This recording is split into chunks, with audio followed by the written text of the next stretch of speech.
Today we're going to the part 2 series on why did the characters of the Bible got their name changed. And today we're going to discuss the story of his name becoming Jacob to Israel.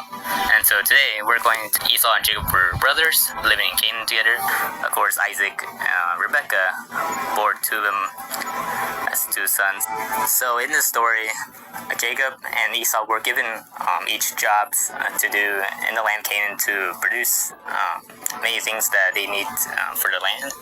So I can see Esau was the hunter, so he hunts wild animals to cook for the family.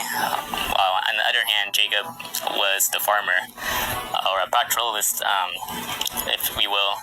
So his role is just pretty much taking care of the sheep. So at this time, Isaac was dying, and so Rebekah overheard Esau and Isaac making an agreement that he would be the one to be blessed, according to God. But the problem is, during that time period, Rebekah didn't think Esau was worthy enough to get blessed by Isaac because he had made so many selfish desires in his life where it didn't please God in any way, shape, or form. So Rebekah decided to tell Jacob to pretend to be Esau, to go into Isaac's deathbed to get his blessing.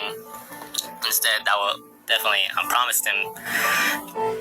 In Rebekah's eyes, like, she adored Jacob way more than Esau, because she always loved him since childbirth, and she knows how much Jacob has a lot of potential in his life to be that game changer for his family. But on the other hand, Isaac viewed Esau as the one to lead all the tribes in their family. So when Esau got home from his hunting to bring the food that Isaac would want, Esau asked Isaac to get his blessing from him, but then Isaac told him, "Oh, I already blessed you." But when he didn't realize that Jacob was the one that did the blessing, because Isaac didn't saw that Jacob was the one that got blessed instead of Esau. So that really made Esau really upset over that situation. So eventually, hurt each other during this movie clip I watched from the past weeks ago or so. And so eventually, like, both of them could not get along well, and they had to eventually separate from each other. So Rebekah told Jacob that it wasn't safe for him to stay in Canaan anymore because Esau's there to try to hunt him down. So he decided to leave for Mesopotamia. So eventually, it took him about 15 days or so for him to arrive there. So when he arrived there, he met Laban. And Laban was the father of Leah and Rachel. Leah was the older sister, Rachel was the younger one. And in this movie clip, Rachel was the first one that Jacob saw when he got there. And so Rachel brought Jacob to Laban's house to talk to him about making his wages to work for him, like, for a certain amount of time. And so Jacob wanted to marry Rachel. So Jacob would work for Laban for about 10 years, and after that, he would promise he would give him Rachel to marry her. So he would take care of the sheep and cattle and all the farmland. So after 10 years had passed, Jacob and Laban were eventually agreed that he would be ready to do the wedding ceremony and all that stuff. But the problem is, he married the wrong person because Laban tricked Jacob to leading to him to marry Leah during that time. It made Jacob and both Rachel very upset. And Laban told him not to worry about it, and he would promise that he would give both Leah and Rachel. So Leah would be Jacob's first wife.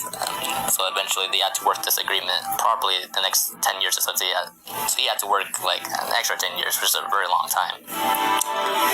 So he worked pretty hard to get to that point. So after 10 years had passed, Jacob finally had his firstborn son from Rachel and not from Leah, and he would call him Joseph. And so during this time, he and his family would travel to the land of Canaan where his father used to live. So during that time, they settled there to find their home shelter until Laban came along and he found them and tried to accuse that he stole all his cows, sheep, and flocks. But Jacob only rightly had the right to own all these animals because he's the one that produced those in that land he worked for Laban. So Jacob and his family went back to their homeland of Canaan, where his father Isaac used to live. But Jacob sensed danger that Esau was going to come and kill him because he was also on his way to the land of Canaan. And so once we see in this movie clip, Jacob actually thought he was fighting against Esau when in reality he was actually wrestling with God's angel. So this is where angel gives him the new name Israel instead of Jacob. So his new name actually means that he's gonna let God prevail in his life, which means like God's gonna be in control of his life no matter what, because he knows Jacob's going to be the new leader of Israel. Well, his name is kind of inspired by that, of course. So when Jacob and Esau met each other again, Esau told him how many times he's been waiting for the moment to kill him, but he decided not to. He understood, like, his fan was in front of him. So the both brothers reunited with each other, and so they lived on their own paths where God has protected them and lead them. So Jacob followed God's example.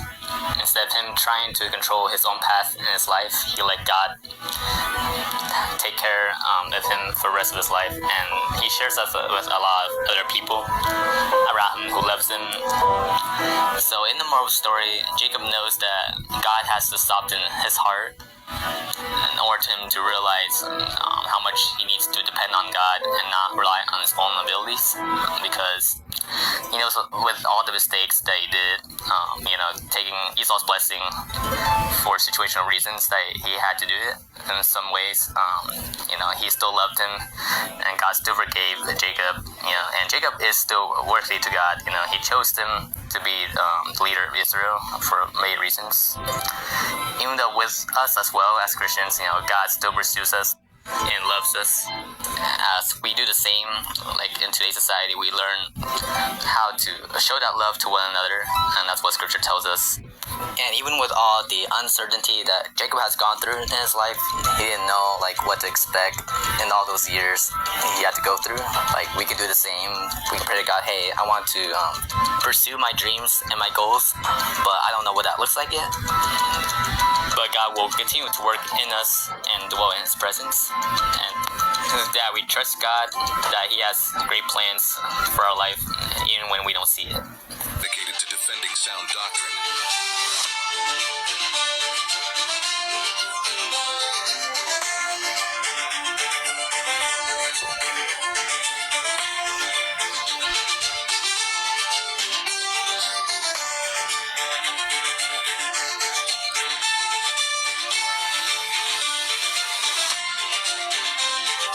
Justification by faith alone.